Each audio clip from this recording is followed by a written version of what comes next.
This morning we continue our National Budget Review 2024-2025, and I welcome the Honourable Adrian Leonce, Minister in the Ministry of Housing and Urban Development, to have a conversation about the Ministry of Housing and Urban Development. Good morning to you, Minister. Morning. How are you? So far, so good. How are you doing this morning? Excellent. Can't All complain. right.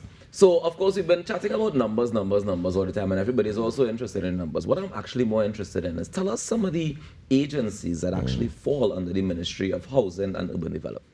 Well, we have, everybody knows the HGC, Right. which unfortunately everybody thinks that's all the Ministry of Housing does, but we also have the LSA, Leland Settlement Agency. We have the East Port of Spain Development Company, and we also have the Port of Spain Shopping Complex. Okay. And then we have a number of units within the ministry itself that will handle grants and subsidies, etc. All right, so let me jump on one of them first. The East Port of Spain Company. East Port of Spain Development Company is the name of it, right? Yes. Tell me the role and function of that company. So the East Port of Spain Development Company is a company strategically formed for implementation of developing 19 communities around the East Port of Spain.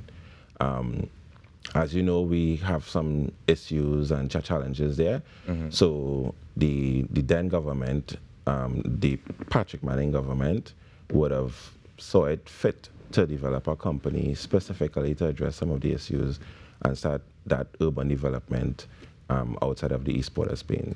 Can you tell me some of the things that they would have been able to accomplish? Because if you say since Manning, that's at least 10 years now, right? So, Yeah. Tell me some of the things that they would have been able to accomplish. So primarily focus on two aspects. One, infrastructure. As you know, there are a lot of unplanned development within the East Port of Spain area. So drainage, roadworks, etc. And another one is basically the development of persons within the community. So skill development, a lot of different types of training, etc. Going into spaces and improving some of the existing units. We build some PAN facilities, cultures, basically a holistic plan for development of persons, not just the community, but also the individuals. All right, so let me step back a bit from the actual companies and ask about the ministry's overall developmental plan for fiscal 2024-2025. Well, as you know, we had just over 700 million in the budget. And basically, outside of doing the accelerated housing program, which the agency is involved in, we try to spend a significant amount of our time and money behind community development. For example, with the LSA, we have 250 registered squatting sites in Trinidad. That's like an oxymoron in my head. You say a registered squatting site? So the cabinet would have identified these developments, these areas, and to have the act, there's a 1998 act that would allow these sites to be developed through the LSC. So, for example, I'm sure you would have heard of the certificate of comfort, etc., where persons know you haven't heard about it. See, well, it's a good thing we have this conversation. Yeah, tell me about the certificate of comfort. So this certificate of, persons who would have been squatting on state lands, right, to give that person a sense of security and a sense of safety, what the government would have done is allowed persons before to apply for a certificate of comfort, the October the 27th, 2000. So before that, you could apply for, up to that, you could have applied for a certificate of comfort, allowing you a comfort. Basically, is a document that allows you a comfort that the government would not remove you, and if they do, they would compensate you, etc. So hold on. I just want to be clear on what we're saying, right? You saying that people went on state land, didn't get permission to go, set up house, and then the government come and say, I will give you a license to be here even though you don't thief it already, and tell you, if I'm moving here, I will give you somewhere else to stay. But more than that, the government also allow that person, so we survey the sites, because a lot of the work that we do in, we survey in sites. This fiscal, we plan to do over 500 sites, value these sites, and the value of the land, we allow these persons to purchase the land and give to actually have their deed. So from being a squatter, you know, become a landowner and a transfer of wealth for your children. Now let me just say this before you ask the other question. Not everyone, you know how our Trinidadians. Well, this is what I said. I want to know I said, but why working so hard for? Yeah, not everyone would have applied for the certificate of comfort. So you have instances where one neighbor went and applied and another neighbor didn't apply. So they wouldn't have fall under it. So we did something called the tenancy program, allowing persons who would have missed the October the 27th date to still come apply, and we go through the same process. We survey the land, you know, we value the land. Did I tell you that what we ask them to pay is for the certificate of comfort is 25% of the value of the land? So let's say the value of the land is 100,000. Right. We give them 30 years to pay $25,000. So in that interim, before they pay, they have a statutory lease, and once they pay, they have a deeded lease. And that's what we have been doing. You see, what we do, we try to give persons in the country and in the community a share of the wealth. You know, if Trinidad and Tobago are doing well, you know, they say the rising tide raises what goes. I agree with that, and I understand that, right? I'm having trouble understanding how it is. Like, I'm trying to understand how and why is it okay, or why is the government encouraging that? So essentially, it feels as though you're encouraging people to squat and then get regularized after. But we have the HGC, which is set up to give people housing. Right. So we have a cutoff date, right? So persons, remember, these sites would have already been developed. Right. Persons living over 60, 70 years, generations pass on these state lands. So we have quite a number of communities that we see, like for example in Bagatelle, you know, high density of persons where, you know, they would have these lands, and we just trying to see how best we could facilitate, improve the infrastructure, improve the livelihood. So when we have these adverse weathers and that kind of thing, we have more resilient homes, which brings me to the HVIP. Tell me about the HVIP and the significance of it. So a lot of these sites, these squatting sites, and in a lot of what we would call shacks, you know, homes that would not be structurally sound. So what the government did under this administration, led by the Honorable Prime Minister, he went to a site in Moruga, and he decided that he's going to develop a program where the government, when we see these vulnerable structures, we'll go in and we literally build over the unit for this person for free. For free. But why? Because when rain falls or we have adverse weather, they come on the news and they say, this is what happened and what the government doing about it. Right. Well, this is what the government is doing about it. We'll try to identify the most vulnerable persons within the country, within the communities, and we use state funds to assist them to build and have more resilient homes. Now remember, when you have a resilient home, a home with light, water, sanitation, etc., you're allowed to have family. Your family now have a safe space where the children could study. You get better outputs. You get better citizens. So we are investing in lives. So this is where I get concerned, right? Because do we get better citizens, or do we get citizens who now feel entitled to state funds? No, well, what I think is this country, we really have to remember, is for the most vulnerable. And how do we determine that? By income, by status, by what we do an assessment. So for example, for the HVIP, 1, you have to be a citizen of Trinidad and Tobago. 2, you have to be over 21. Right. 3, the household income has to be less than $5,000. So typically, you know, it will be a challenge for persons who fall within that structure to to do any significant upgrade or renovation of their homes. And sometimes the homes need complete rebuilding. You know, so we identify, we assess the structure, we assess the vulnerability of the structure, and then we go and we fix it.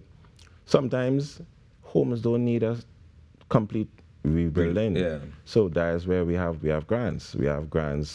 So that's what I was now going to get into the different levels of it, because you're saying this is for the most vulnerable, as in you come in and you do everything, you fix up everything, but I know that there are levels to it. So if it is they don't fall into that bracket of under $5,000 for the entire household income, is there anything to help the people between there and rich? Well, rich not supposed to be vulnerable. So we identify. Okay. Not with respect to that. So what I'm saying with the grants, you may not necessarily need a whole structure. Right.